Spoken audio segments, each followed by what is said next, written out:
I'm a PhD candidate at Berkeley studying the ecological impacts of free-roaming domestic cats on the natural world and native wildlife communities. I'm heading to a coffee shop and let's see how many facts I can get in before I get there. Let's go. A lot of people think that free-roaming domestic cats are like a natural part of the ecosystem that they've been introduced to. They think that they're often sometimes like native natural predators, but that's actually untrue. Free-roaming domestic cats have not only been introduced to 5% of all island systems around the world, which is thousands of islands that they are not native to, nor endemic to, which results in a catastrophic level of ecological disruption because of their predatory nature. But cats trace their origins 8,500 years back to the Fertile Crescent region of like northern Africa in Egypt. And they split off about 10,000 years from the Near Eastern wildcat, scientific name Felis sylvestris libica, or you can just go Felis libica. So we've established that cats, in many of the places they've been introduced to, are actually not native or a natural predator to the ecosystems that they've been introduced to.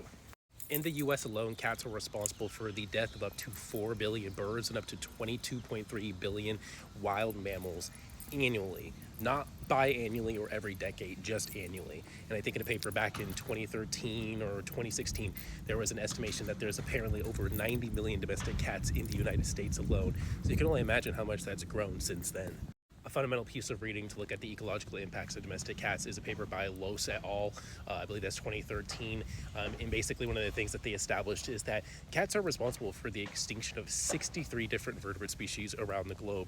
And some of these, I believe a small percentage of them, were actually critically endangered already in many of the ecosystems and the landscapes that they were found in based on various continents around the globe. And that's a really serious issue because a single species alone, to be able to cause that much damage, really tells you the significant effect that they have on the environment. A lot of vulnerable species that are potentially unprotected and unobserved in various ecosystems around the globe.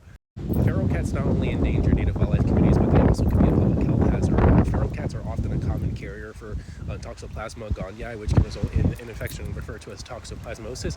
And this can be really dangerous for people who are immunocompromised or pregnant peoples because it can have sublethal consequences such as like neurological impairment and also create for possible more compounded forms of like comorbid like infections to people who are immunocompromised and complications for people who are even like pregnant as well. So this is one of the reasons why I always say that it's not only just important for you to keep your cats inside, because if your cat contracts something and then brings it back indoors, you could potentially be exposing yourself to potentially severe forms of disease or exposure to certain types of pathogens, especially if you are having somebody expecting in your household as well, and that's why you have to keep yourself safe. Anyways, I made it. I think I did a pretty good job. Sounds like I kind of got like 5 or so in there. Still got it. Stay sharp. As always, stay curious.